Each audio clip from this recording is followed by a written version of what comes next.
AC वाले room में योजना बना दी। दिल्ली और जयपुर में रहने वाले पता है चुनाव आयोग और सरकार को कोविड से भी भयंकर महामारी आई, सारे के सारे टीचर एसआईआर में लगे। नमस्कार, जोहार, प्रणाम। मेरा नाम है रमेश कुमार।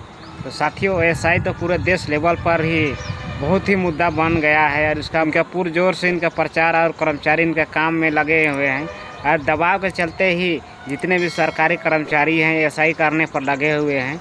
तो वाप पार्टी के अध्यक्ष ने इस बारे में खुलकर बात करने का कोशिश किए हुए हैं। तो आप लोगों को बताने का कोशिश करता हूं कि राजकुमार रौत जी ने इस वीडियो के माध्यम से एसआई के बारे में और सरकारी कर्मचारियों को किस तरह से दबाव के माध्यम से उनको काम कराने का कोशिश किया जा रहा है।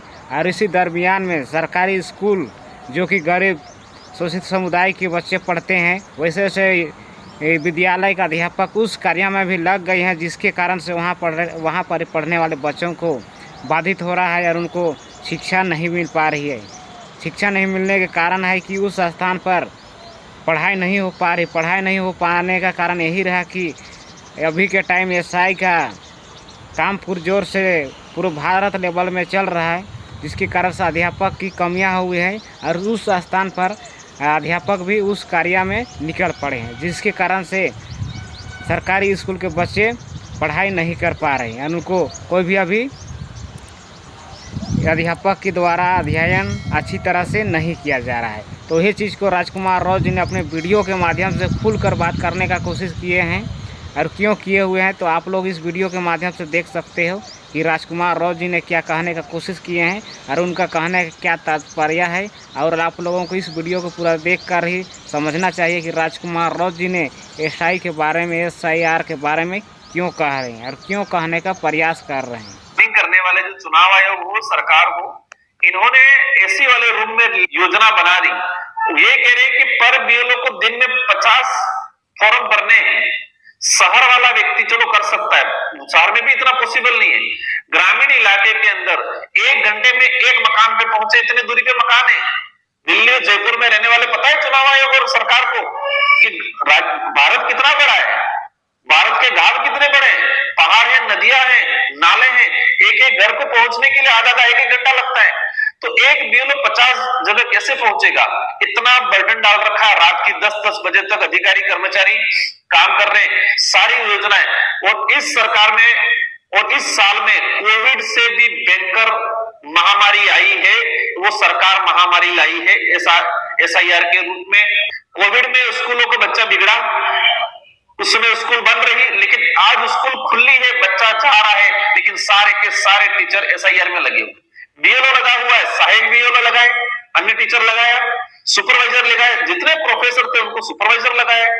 तो सारा का सारा एक एक ब्लॉक, मतलब एक एक उपखंड कार्यालय में 600, 700, 700 कर्मचारी लगे हैं।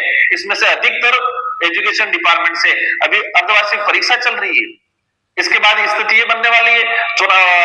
मेन एग्जाम करवाने के लिए सरकार के अप्रैल तक मेन एग्जाम करा लेंगे। इस बार कोरोना से भी भयंकर महामारी आई है और वो सबसे ज्यादा प्रभाव एजुकेशन डिपार्टमेंट में पड़ा है। बच्चों की एजुकेशन की पढ़ाई स्तर खत्म हो चुका है बिल्कुल, क्योंकि टीचर पढ़ा ही नहीं पाए, आज पढ़ा ही नहीं पा रहे। वो टीचर इतना डरे हुए हैं, बीएलओ इतना डरे हुए हैं। हम देख रहे हैं अभी तक जानकारी में आया पूरे देश में एसआईआर को लेके काम करते हुए लगभग 18 से 19 बीएलओ की जान चली गई है। राजस्थान के अंदर भी सवाईमाधोपुर का मामला आया, ऐसे कई बीएलओ हैं, बेचारे हालत खराब हो गई है, किसी को अटैक आ रहा है, किसी को खुदकुशी कर रहा है। इस तरह की सरकार की जो तानाशाही नीति, आप कराते हैं एसआईआर, समय लेते हैं, 2 महीने 3 महीने का समय लेते हैं। आज स्थिति बनी, ऊपर से कलेक्टरों को प्रेशर आ रहा है सब जगह कि जल्दी करो, आपको प्रोत्साहन मिलेगा, लेट करोगे तो आपको पनिशमेंट मिलेगा। तो कई जने प्रोत्साहन के चक्कर में, नंबर बढ़ाने के चक्कर में बीएलओ का हालत खराब करा रखी है। तो ये जो एसआईआर वाला, इसमें दूसरा पहलू ये भी, एक लोग भी परेशान हो रहे हैं। सबसे ज्यादा जो महिलाएं हैं, महिलाओं का वोट कटने का डर है, खौफ है लोगों को कि हमारा जो राइट है, लोकतांत्रिक जो अधिकार है, वो बचेगा कि नहीं बचेगा, ये भी खौफ फैला हुआ है गांवों के अंदर। तो ये जिस तरीके से एसआईआर को लेकर पूरा देश में चलाया जा रहा है, वो कहीं न कहीं तानाशाही नीति का परिणाम, हमें दुष्परिणाम जो नजर आ रहा है। और इसमें सरकार को सोचना चाहिए, उसका टाइम एक्सटेंशन देना चाहिए और जो वर्कलोड है इसको कम करना चाहिए। और 1 महीना और लेट कर ले तो कोई फर्क नहीं पड़ने वाला है, इतना कोई फर्जीवाड़ा भी नहीं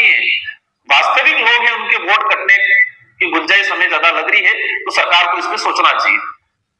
तो आप लोगों को क्या राय है, क्या राजकुमार राव जी का यह व्याख्या सही है और उनका ये कहना उचित बनता है कि SIR के माध्यम से गरीब शोषित समुदाय के पढ़ने वाले बच्चों को अभी बाधित किया जा रहा है, उनको परेशान किया जा रहा है, उनको स्कूल पर पढ़ाया नहीं जा रहा है, जिसका कारण है SI जो कि सरकारी कर्मचारी हैं, वो इस कार्य पर पूरे गांव पर घूम रहे हैं और विद्यालय पर वे नज़रअंदाज लग रहे हैं। तो आप लोगों को क्या लगता है कि राजकुमार राव जी ने सही किए हैं और सही कहने का कोशिश किया है और उनका क्या ये सही टिप्पणियाँ हैं? तो आप लोगों को क्या लगता है? अगर हमारे चैनल पर पहली बार विजिट किए हैं तो चैनल को सब्सक्राइब करें। तो ठीक है, और नेक्स्ट वीडियो मिलते हैं, तब तक के लिए नमस्कार, जोहार।